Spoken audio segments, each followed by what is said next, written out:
Bienvenue à tous. Afrique Presse, l'actualité en débat sur RFI et TV5 Monde. C'est avec Ousmane Diaye de TV5 Monde, Fatimata Wansanya de France 24 et puis Pacôme Pabanji, journaliste indépendant centrafricain.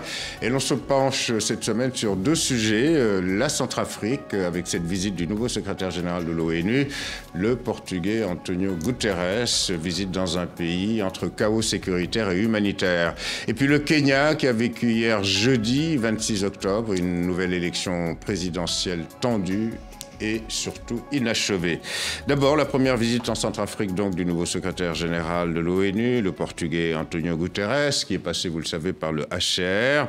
Il a donc visité un pays déchiré par un conflit armé depuis 2013, malgré la présence d'une force de maintien de la paix de l'ONU depuis quelques 3 ans. Le résumé du sujet d'Antoine Delpierre de TV5 Monde. Arpenter Bangui en compagnie d'une patrouille de la MINUSCA a quelque chose d'étrange. Comme si dans la capitale, seule ville du pays où la sécurité est à peu près assurée, les casques bleus semblaient vouloir se convaincre eux-mêmes. Depuis notre déploiement, nous avons constaté que la population se sent effectivement rassurée parce que lorsqu'il y a des besoins, nous intervenons rapidement. Et également le fait que nous soyons impartials et neutres dans toutes les situations, la population se sent également rassurée. Mais une fois sorti de Bangui, c'est un tout autre discours que devrait entendre le secrétaire général de l'ONU. Car depuis cet été, le niveau des violences rappelle les pires heures de la crise centrafricaine entre 2013 et 2014, lorsque la Séléka s'emparait du pouvoir par la force, provoquant la création des milices d'autodéfense anti-Balaka. Le pays s'enfonçait alors dans un cycle de représailles de plus en plus meurtrières, jusqu'au déclenchement de l'opération Sangaris. Mais depuis le départ des soldats français il y a 1 an, les groupes armés contrôlent 80% du territoire, réduisant à néant toute tentative de sauvetage humanitaire. À l'heure actuelle, les Nations Unies dénombrent plus d'1 million de réfugiés ou de déplacés. Et selon la Banque mondiale, 3/4 des Centrafricains sont en situation d'extrême pauvreté. Quant aux ONG, elles-mêmes prises pour cible, elles se désengagent par manque de sécurité. Le pays qui regorge de matières premières comme l'uranium ou le diamant ne peut même pas compter sur son économie, exsangue. Au classement du Programme des Nations Unies pour le développement, la Centrafrique est 188e à la dernière place. Voilà, on a presque envie de dire, Ousmane Diaye, que tout est dit dans ce sujet. Le nouveau patron de l'ONU est venu en Centrafrique constater à la fois donc ce chaos sécuritaire et humanitaire qui règne dans ce pays, oublié de tous. Et d'une certaine manière, Antonio Guterres est venu aussi constater l'échec de la communauté internationale, l'impuissance de l'ONU à co-gérer une Centrafrique au bord du gouffre. Je me suis demandé, est-ce qu'il n'est pas venu pour la forme? Parce que finalement, l'ONU, force de maintien de la paix, quelle paix? Parce qu'il n'y a pas de paix en Centrafrique. S'il y a quelque chose qui n'existe pas en Centrafrique, c'est la paix. Quand je me questionne que faut-il retenir de cette visite annoncée en grande pompe, quasiment rien. Moi, j'ai retenu un secrétaire général de l'ONU quand même qui demande 900 casques bleus, alors qu'il y en a 10 000 qui n'arrivent pas. Même à Bangui, à sécuriser la capitale. 80% du pays hors de contrôle. Donc oui, je pense que c'était une visite, pour la forme. Alors, rappelons tout de même que les casques bleus ont payé un lourd tribut dans cette insécurité ambiante qui touche la Centrafrique depuis 2013, Fatimata Wansanya. Pour autant, quelle est la marge de manœuvre aujourd'hui d'un Antonio Guterres alors que les États-Unis ont l'intention de réduire leur contribution à l'ONU et surtout de réduire drastiquement le budget maintien de la paix dont dépendent les missions de maintien de la paix qui sont en Afrique, que ce soit en RDC ou en RCA, pour ne citer que ces 2 pays d'Afrique centrale. Alors, c'est sûr que le nerf de la guerre, c'est toujours l'argent, évidemment, dans ces cas-là. Sauf à imaginer déshabiller Paul pour habiller Jacques, déshabiller d'autres systèmes de maintien de la paix dans d'autres endroits. On ne voit pas très bien comment on peut avoir plus de ressources pour gérer ce conflit-là. Mais encore une fois, là, il n'est pas question d'argent en réalité. Parce que Ousmane l'a bien rappelé, il y en a déjà 10 000 de casques bleus sur place qui n'arrivent pas à sécuriser même la capitale Bangui. Il en demande 900 de plus, donc une goutte d'eau finalement dans ce qu'il y a. Par contre, moi, ce qui m'intéresse, c'est quelle est la marge de manœuvre réelle de ces casques bleus sur le terrain. Et c'est ça le problème. Le problème, c'est qu'il y a des rapports qui font état de conflits. C'est intéressant dans le sujet. Ils disaient qu'ils étaient impartiaux et que justement leur neutralité neutre était prisée de tous. Mais d'aucuns notent que dans certains endroits, l'origine ou la provenance même de ces casques bleus quand ils sont pakistanais, donc d'origine musulmane, parce que là, on parle quand même d'un conflit larvé d'origine religieuse. Il y a des problèmes entre les musulmans et les catholiques. Qui a pris une tournure religieuse. Exactement, même si ce n'est pas le seul aspect du conflit et qu'il ne faut pas le réduire à ça c'est sûr.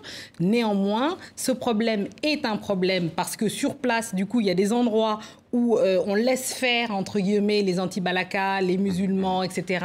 Parce que certains... En fonction de la sensibilité, religieuse des casques bleus. Donc ça, c'est quelque chose qui est pointé. Et donc, véritablement, leur mission doit être redéfinie, c'est le moins qu'on puisse dire, à défaut d'être augmentée, de toute façon. Alors, encore une fois, je ne joue pas l'avocat du diable. Des casques bleus ont été tués, notamment marocains, il n'y a pas si longtemps. Mais il est vrai que cette mission de casques bleus en RCA pose problème. Il y a eu les scandales sexuels de mineurs qui ont été rétribués par de la nourriture contre effectivement des abus sexuels de la part de soldats. Ça a été révélé par des représentants de l'ONU. Bref, voilà, 900 casques bleus de plus et on sait très bien que effectivement les groupes armés qui contrôlent 60% de la RCA, votre pays, PACOM, n'ont pas peur de ces casques bleus et c'est ça le gros problème. Déjà, dès le début, ces groupes armés, ils ont essayé déjà de voir si les casques bleus, ils ont la force, la puissance même de réagir très vite. Ils les ont attaqués. Dès qu'ils se sont rendus compte que les casques bleus même sont vulnérables, ils sont libres de faire ce qu'ils veulent. Et on comprend bien que les groupes armés, ils savent maintenant qu'il n'y a personne pour les arrêter. Donc, ils peuvent cogner, ils peuvent taper sur les casques bleus. Donc là, c'est vraiment un libre champ laissé aux groupes armés en Centrafrique. Dans l'appel du secrétaire général de l'ONU, de la bonne foi des groupes armés, je crois que ça, c'est vraiment c'est inutile. Il faut plutôt aller par la force, faire comprendre à ces groupes armés que celui qui a le dernier mot, c'est soit l'État, ou alors l'État et ses partenaires, et pas les groupes armés. En tout cas, la légalité. Oui. Alors, Ousmane Diaye, donc on voit qu'il y a des problèmes, mais...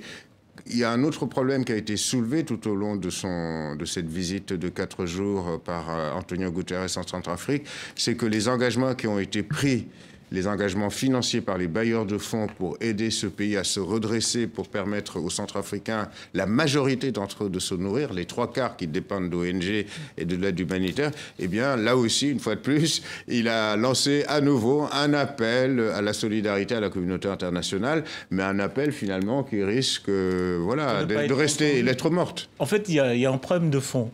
C'est-à-dire, on essaye d'augmenter la capacité des casques bleus, donc force de maintien de la paix, avec tout ce que ça suppose et pose comme problème de mandat, parce que c'est toujours le problème des casques bleus. Et de contexte diplomatique international. Offensif, ils ne peuvent pas attaquer. Donc, comment on sécurise un pays en ayant... pour attaquer, il faut qu'il soit attaqué. C'est très compliqué. Deuxième chose, j'ai l'impression que la communauté internationale, y compris l'ONU, s'est désengagée sur le problème de fond. Le problème de fond, c'est quoi? Il faut une solution politique à la Centrafrique. Sans solution politique, la question humanitaire ne peut pas être réglée, la question sécuritaire ne peut pas être réglée. On fait comme si la question politique était réglée. Or, elle n'a pas été soldée. Les accords se multiplient. C'est des accords qui se passent hors cadre de l'ONU, les derniers accords. Ousmane, comment régler un problème politique avec des bandes armées qui ne sont motivées que par le pillage d'un pays? Oui, mais à un moment donné, il faut définir un consensus politique minimal et donc un consensus de dialogue qui exclut les armes et tous ceux qui sont hors de ce processus qui exclut les armes, que la communauté internationale ait quand même le courage de les arrêter. Parce qu'un Noureddin Adam, est-ce qu'on négocie avec? Est-ce qu'on négocie avec des criminels de guerre? C'est-à-dire tant que ces questions-là ne sont pas réglées, posées, cadrées, on dit on négocie avec avec ce groupe-là, on négocie pas, c'est du ressort de la justice internationale, on va pas avancer. Là, on fait un truc qui arrange tout le monde, qui manque de courage, qui manque de visibilité. C'est vrai qu'on trouve que c'est insensé que le Guterres fasse appel à la bonne volonté des chefs de guerre. Absolument. C'est insensé. Non, absolument, c'est insensé. Par contre, comment on force des chefs de guerre qui ont la main mise sur des territoires et depuis longtemps, parce qu'on ne va pas découvrir le cas centrafricain, malheureusement, on ne va pas tomber par la force. Par la force, mais qui fait voter le mandat, quelle force va intervenir? C'est sûr que ce n'est pas les casques bleus, ce n'est pas leur rôle. Est-ce qu'on fait revenir... Est-ce que sur la base du chapitre 7, on ne peut pas le faire? Oui, certes, mais... On l'a fait au Mali. On l'a fait au Mali. Mais qui va avoir la volonté? On a vu ce que ça a donné Sangaris. Là, alors, sauf information contraire, mais Macron ne va pas... On peut créer une force commune des pays de la région. On ne peut pas, il faut être logique. L'ONU doit être logique. Sûr, on ne peut pas dénoncer un génocide qui arrive et dire que nous n'avons pas les moyens de l'empêcher. Donc l'ONU n'a plus vocation à exister. Absolument. Moi, je pense que la vraie solution, c'est... En fait, il revient aux Centrafricains de gérer cette histoire. Déjà, on voit bien qu'il n'y arrive pas. Non, mais le souci, c'est que depuis 2013, l'armée centrafricaine est quasi inexistante, alors qu'on voit des soldats centrafricains qui perçoivent des salaires, on voit des soldats centrafricains en tenue se pavaner dans Bangui. Si on a déjà l'Union européenne qui a eu à former des soldats, il suffit de les mettre, de les mettre en condition et de les envoyer sur le terrain parce que c'est eux qui connaissent cette situation. Et puis en plus, la reconstruction de l'armée centrafricaine était une des priorités de la communauté internationale. Tout le monde l'a oublié en cours de route. Tout le monde. Parce qu'il y avait plus urgent, simplement. Il y avait plus urgent. Il y a 80% de la population et du territoire qui n'est pas géré. Il y a l'accès. Il faut bien comprendre quand même qu'on est dans un endroit où les enfants n'ont pas accès à tout ce qui est minimum vital. Je ne parle pas des adultes, mais les enfants encore pire. 20% de la population souffre du diabète. Il n'y a pas un endroit, un hôpital qui soit sécurisé où ils peuvent récupérer du matériel, du soin. Les hôpitaux sont attaqués. A eu raison de parler de l'absence d'État. Mais tout le monde est attaqué. Donc, comment faire les choses bien, à minima, quand la situation est aussi tendue, aussi complexe sur le terrain? En fait, juste un dernier mot. La balle est dans le camp de qui? De moi. La balle est là, c'est l'État centrafricain qui doit vraiment s'imposer. Mais qui n'existe pas. Qui n'existe pas. Si, il y a un moyen parce que si on laisse le temps à la MINUSCA, par exemple, de décider de déplacer le problème. Le problème dans le sud-ouest actuellement, c'était à Bambari. On devrait arrêter le chef de l'UPC. On l'a déplacé tout simplement à Bangassou pour aller foutre le trouble dans cette partie du pays. Mais tout le monde doute quand même de la capacité du pouvoir de Bangui à régler le problème. D'autant plus qu'ils se disputent le pouvoir, notamment entre le président de l'Assemblée nationale et le chef de l'État. Voilà, entre Karim Mekassoa, qui est sur le perchoir, et le chef de l'État, qui est sur le fauteuil présidentiel. Ce n'est qu'une couche pour couvrir le vrai problème, le vrai fond. Voilà, et l'on passe à notre deuxième sujet, le Kenya et cette élection présidentielle du 26 octobre. Un remake, comme on dit en bon français, de l'élection du 8 août dernier, retoquée par la Cour suprême pour irrégularité. Eh bien, le scrutin d'hier jeudi a été très tendu. Des morts et des zones entières du pays où l'on n'a pas voté. Le résumé, là aussi, d'Antoine Delpierre de TV5 Monde. Même depuis les hauteurs de Kibera, ce gigantesque bidonville qui s'entasse contre la capitale kenyane, la tension était perceptible dès les premières heures de cette journée électorale. Dans ce quartier acquis à l'opposition, les manifestants avaient dressé des barricades pour empêcher l'accès à plusieurs bureaux de vote. À coups de gaz lacrymogène, la police les a dispersés, provoquant un face-à-face violent. Toute autre ambiance dans les quartiers de la capitale alliés du président sortant Uhuru Kenyatta. Ici, on a voté dans le calme et sous bonne garde, apparemment moins massivement que lors du scrutin d'août dernier. Mais dans la matinée, Uhuru Kenyatta s'était présenté confiant. Nous devons maintenant tourner la page, aller de l'avant, comme nous l'a indiqué la Cour suprême dans sa décision. Dans les urnes du moins, personne pour lui faire de l'ombre, ni les 6 autres candidats, ni son principal adversaire, Raila Odinga, qui avait décidé de ne pas se présenter. Il avait appelé à boycotter pacifiquement le scrutin. Mais visiblement, comme ici, dans l'ouest du pays, à Kisumu, autre bastion de l'opposition, son appel à la retenue n'a pas été suivi. Même constat au sud-est du pays, à Mombasa, où certains bureaux de vote ont été attaqués. Il y a des groupes qui empêchent les gens de participer au processus, ce qui pourrait être un signe de harcèlement, d'intimidation. Nous avons aussi reçu des rapports de personnes qui ont été empêchées de quitter leur maison. Depuis le scrutin présidentiel du 8 août dernier, invalidé par la justice pour irrégularité, au moins 43 personnes ont été tuées dans les affrontements avec la police. Voilà, Ousmane Diaye, au lendemain de cette élection présidentielle kenyane, très tendue. 3 morts au moment où nous enregistrons cette émission. Cette tension n'est toujours pas retombée ce vendredi matin, donc au moment où nous enregistrons Afrique Presse. Alors, 2 choses à pointer. D'abord, Ousmane, Uhuru Kenyatta est censé être réélu, là, sans problème, au moment où les résultats seront proclamés.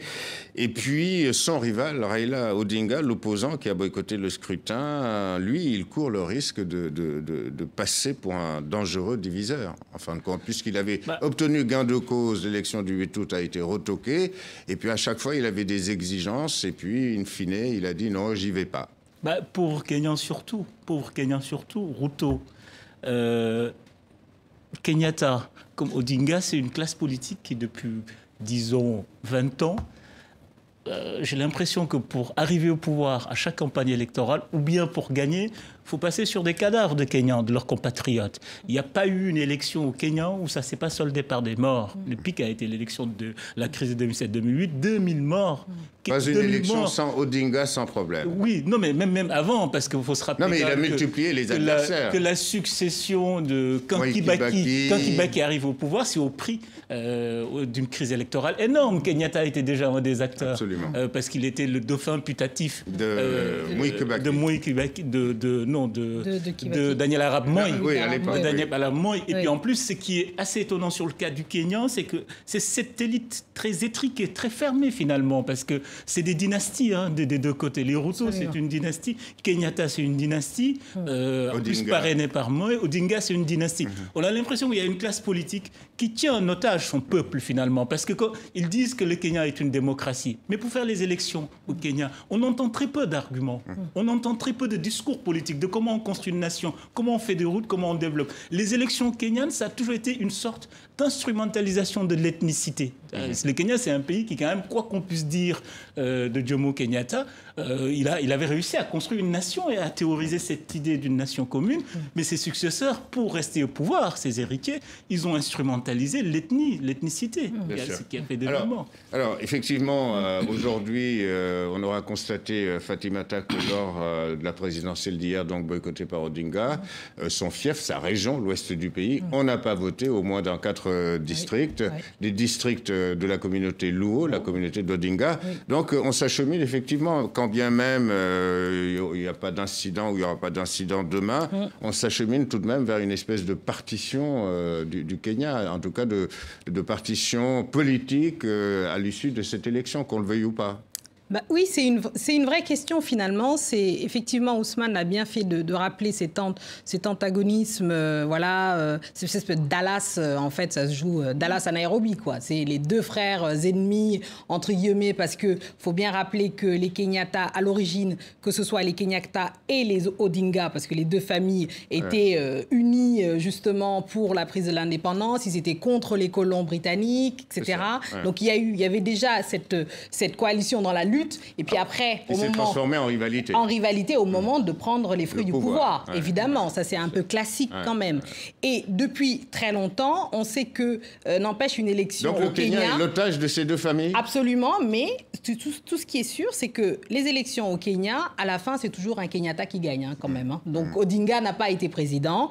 Et là, toujours est-il. Il y a eu Arap Moi, il y a eu. Oui, mais en tout cas, quand ils sont tous les 2, quand ils sont face à face, c'est toujours Kenyatta qui gagne. Donc, il y a un vrai problème là-dessous et avoir cette rivalité et, comme dit Ousmane, ne pas mettre le pays en otage systématiquement et que ce ne soit pas eux qui payent les couvre-feux. Pacôme, un mot avant de passer la parole à Ousmane. Oui, moi je pense que déjà, Ousmane l'a dit, le vrai problème c'est de ne pas partir sur l'ethnicité et diviser les gens. Or, on y est déjà. On y est malheureusement. Mais justement, c'est sur ça que les deux partent. Donc moi je trouve vraiment dommage. Je trouve vraiment dommage que les gens ne discutent pas à base de... Mais là, on va faire endosser la responsabilité plutôt à Odinga qu'à Kenyatta, Ousmane.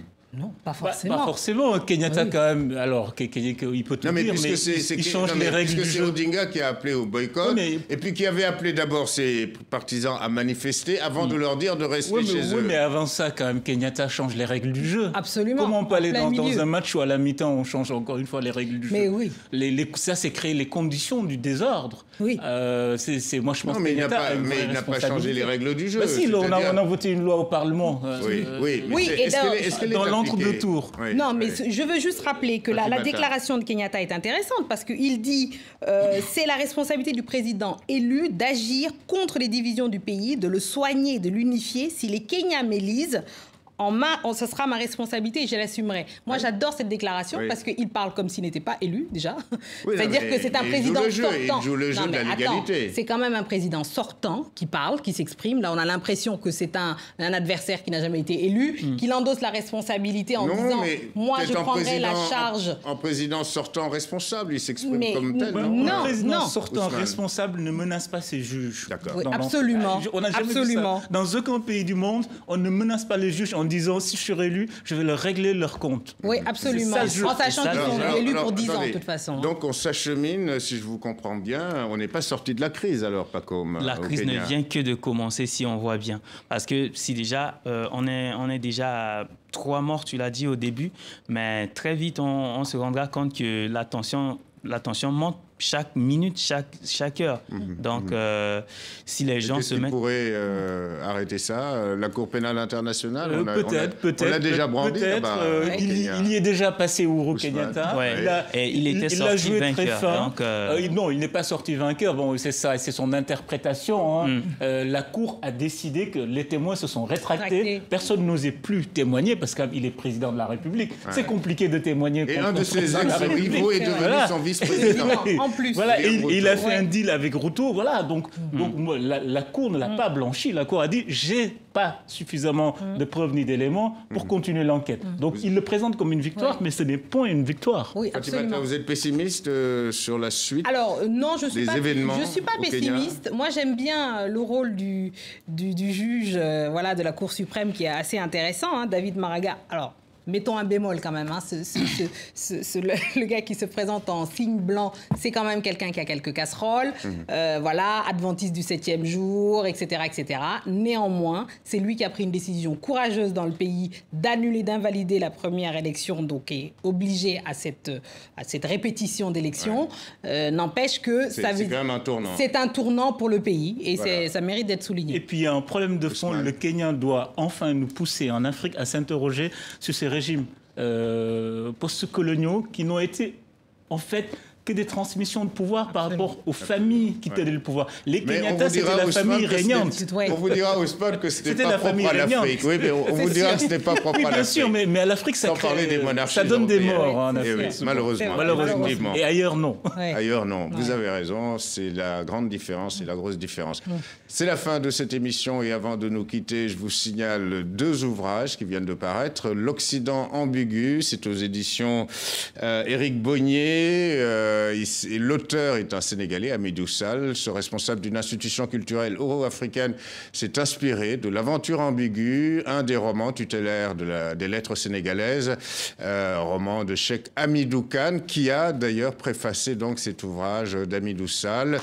Et puis il y a En rencontrant Godot, une pièce de l'auteur et dramaturge ivoirien, mais aussi journaliste Tiburce Kofi, exilé politique ici en France. Alors il s'est inspiré, lui, de En attendant Godot, la célèbre pièce de l'auteur irlandais et prix Nobel de littérature Samuel Beckett. Voilà, le bouquin de Kofi est publié aux éditions Panthéon à Paris. Voilà, là, 2 textes à lire pour mieux accompagner et comprendre l'actualité. Merci Fatimata Wansanya, Ousmane Diaye et à vous, Pacom Bangadji, ainsi qu'aux équipes techniques et rédactionnelles d'Afrique Presse.